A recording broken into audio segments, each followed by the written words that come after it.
Europe 1. Le journal de 7h, Maël Hassani, bonjour. Bonjour Thomas, bonjour à tous. Et parlons tout d'abord d'un phénomène relativement nouveau, les incivilités dans les refuges de montagne. Les propriétaires sont formels depuis quelques années. Ces lieux réservés aux randonneurs ne sont plus respectés. Dégradation, déchets abandonnés, notes non réglées. Même à plusieurs centaines de mètres d'altitude, personne n'est épargné par ces comportements déplacés. Charles Lhuillier. En Pyrénées, tous les professionnels sont unanimes. Depuis 5 ans et la démocratisation des séjours en montagne avec l'arrivée d'un nouveau public, rien ne va plus. Marion est gardienne d'un refuge à 3000 mètres d'altitude, souvent transformé en décharge. Tous les matins, on fait le ménage et en fait, on découvre à chaque fois les cachettes que les randonneurs ont trouvées pour planquer leurs poubelles. Parce qu'évidemment, les poubelles, ils doivent les redescendre, mais du coup, comme c'est du poids et puis que c'est sale, il y en a beaucoup qui préfèrent les cacher sous les escaliers, puis de nous les laisser de manière aussi, lâche. Ça raconte en fait une incivilité. Incivilité et dégradation volontaire, c'est ce qu'a récemment vécu Pierre Castecbout dans un refuge un peu plus bas. Ils ont cassé la fenêtre, des miroirs de salle de bain et des lavabos. Ensuite, ils ont pénétré dans le refuge par la porte blindée du refuge. Alors là, ils ont été puissants pour la casser. Voilà, ça a eu un coût quand même, 6 000 € de dégâts. Simplement par pur vandalisme, je vois pas d'autre raison. En plus de ce vandalisme nouveau dans ces refuges, l'autre changement, c'est que de plus en plus de promeneurs repartent le matin en douce sans payer. Le prix de la nuitée ne dépasse pourtant pas 10 €. Le récit de Charles Lhuillier. Prenons la direction d'Arles dans les Bouches-du-Rhône. C'est une école qui a été dégradée en début de semaine. Des salles de classe vandalisées en pleine vacances scolaires. Après le déclenchement de l'alarme de l'établissement, les policiers municipaux sont rapidement intervenus. 3 auteurs interpellés. Et ce qui est saisissant, Alexis Bourdon, c'est leur très jeune âge. Oui, 3 mineurs âgés de 11 à 13 ans ont été interpellés par les forces de l'ordre, alertés par l'alarme. Dans cette école maternelle, plusieurs salles de classe ont été retournées, des bancs arrachés, de la peinture au mur ou encore des tables cassées. Dans un communiqué, la mairie a fermement condamné ces dégradations. Mandy Graillon, adjointe à la sécurité à la mairie d'Arles, pointe du doigt l'absence de réaction des familles des adolescents. Nous n'avons aucune nouvelle des parents à l'heure qu'il est. La situation aujourd'hui, c'est pas directement un problème de sécurité, c'est un problème d'éducation. Parce que là, on est en train de parler d'enfants de 12 ans. Et quand on a 12 ans, quand on fait ce genre de choses, c'est bien qu'il y a un problème d'éducation. D'autres suspects pourraient être recherchés puis interpellés. De son côté, la mairie a porté plainte. Elle exige réparation auprès des familles des responsables. C'est la 3e fois cette année qu'une école de la ville d'Arles est victime de vandalisme. Pour lutter contre ce fléau, des logiciels hyperviseurs seront installés. Objectif, relier et centraliser l'ensemble des alarmes de la commune pour garantir une surveillance plus efficace. Alexis Bourdon. Elle ne fera finalement pas sa rentrée à Sciences Po Lille. L'inscription d'une étudiante palestinienne annulée par l'établissement.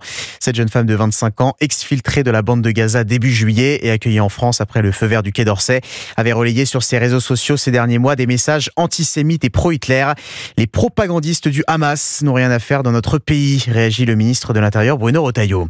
Le Canada rejoint la France et le Royaume-Uni et annonce à son tour sa volonté de reconnaître un État palestinien en septembre prochain. L'Élysée et l'autorité palestinienne se réjouissent. Israël condamne vivement cette décision, tout comme les États-Unis. À la veille de l'entrée en vigueur des droits de douane américains, Donald Trump assure que cette reconnaissance rend, je cite, très difficile tout accord commercial avec Ottawa. Nous sommes donc à J- avant l'entrée en vigueur de ces droits de douane. De nouveaux deals finalisés ces dernières heures, des surtaxes de 15% imposées aux produits sud-coréens entrant aux États-Unis, 50% pour les produits brésiliens. Pour l'Europe, c'est 15%, mais la France espère toujours poursuivre les négociations pour obtenir des exemptions pour certaines filières. Barthélémy Philippe, lors d'une réunion à Bercy hier, le gouvernement s'est en tout cas montré volontaire devant les acteurs économiques. Oui, une séance de calinothérapie utile tant l'inquiétude est forte dans certaines filières comme l'agriculture. Le ministre de l'économie, Éric Lombard, s'est efforcé de montrer que l'accord n'a rien d'une capitulation. D'abord parce que la menace de surtaxe à 30% est écartée, mais aussi parce que les tarifs de 15% ne font que prolonger les niveaux de droits de douane existants. Ces 15% sont déjà en place depuis le mois d'avril, puisque les 10% annoncés en avril s'ajoutaient aux taux existants. Autre attente des entreprises, connaître la liste des exemptions. À ce stade, la seule certitude concerne l'aéronautique.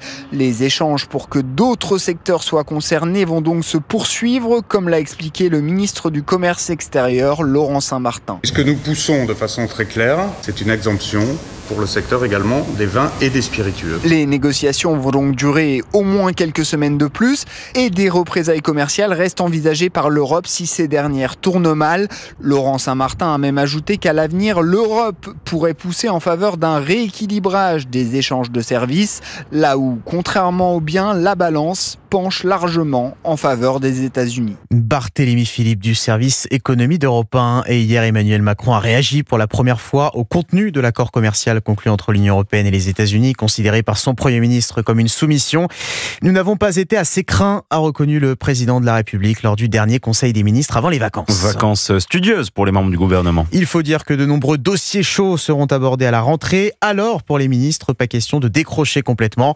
Pour certains d'entre eux, il n'y aura d'ailleurs pas de pause du tout, Jacques Serret. Oui, à commencer par François Bayrou. Le Premier ministre va rester aux aguets et ne compte surtout pas lâcher le terrain. Matignon prévient, il se déplacera 1 à 2 fois par semaine. François Bayrou veut profiter de l'été pour aller à la rencontre des Français qui travaillent. Pas question non plus de couper pour Bruno Retailleau qui a prévu de se rendre dans son fief en Vendée. Le garde des Sceaux sera lui aussi sur le pont. Gérald Darmanin, comme à son habitude, se réserve un été très chargé. Il va occuper l'espace, multiplier les déplacements. Gérald Darmanin prépare pour la rentrée son projet de loi de révolution pénale et la création de nouvelles prisons de haute sécurité. Une rentrée qui s'annonce ô combien périlleuse pour le gouvernement de François Bayrou avec l'examen dès cet automne du budget 2026. Le ministre de l'économie, Éric Lombard, qui sera en Bretagne, prévoit de ne pas lâcher son téléphone afin de chercher un compromis avec les oppositions pour éviter à tout prix la censure, qui serait synonyme cette fois de vacances forcées. Jacques Serret du service politique d'Europe 1. Une nouvelle attaque de drones en Ukraine sur la capitale Kiev. À l'instant, le chef de la diplomatie ukrainienne appelle la communauté internationale à mettre une pression maximale sur la Russie pour obtenir un cessez-le-feu. Plus d'1 million de personnes évacuées du littoral au Chili cette nuit. Tous les pays du Pacifique n'ont pas encore levé les alertes de tsunami au lendemain de ce séisme de magnitude 8,8 au large de la Russie.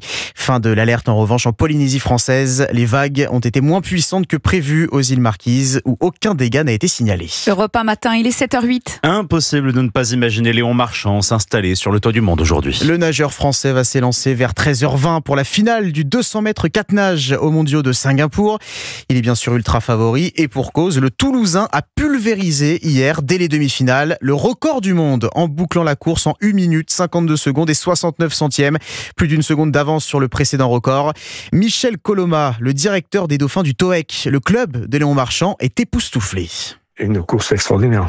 Extraordinaire. Mener de 22 mètres de bout en bout, une technique de nage phénoménale. Ça m'a rappelé son de sa 4 nages au jeu où au bout de quelques dizaines de mètres, la messe était dite, quoi. C'était plié et il y avait que lui et les autres derrière, quoi. Et là, on retrouve la même chose avec beaucoup de maîtrise, quoi. Je pense qu'au point où il est là, ça devient de l'art, quoi. Voilà. Il l'a fait et on va croiser les doigts pour qu'il soit déjà champion du monde et pourquoi pas qu'il redescende encore un petit peu, quoi. Il donne que des bons trucs, donc forcément après, on se met à la toile du 3 étoiles et on attend la suite, quoi. Michel Coloma, le directeur des Dauphins du TOEC, interrogé pour Europe 1 par Charles Bouchin. Et juste après la course de Léon Marchand, un autre Français s'élancera pour la finale du 100 mètres nage libre. C'est Maxime Grousset. La 6e étape du Tour de France féminin. Aujourd'hui, un parcours de 123 km en montagne entre Clermont et Ambert. Le maillot jaune est désormais sur les épaules de la Mauricienne Kim Lecourt. Après sa victoire hier à Guéret, la Française Pauline Ferrand-Prévot est 2e au classement général. Merci Maël pour votre journal de 7h. 7h10 sur Europe 1.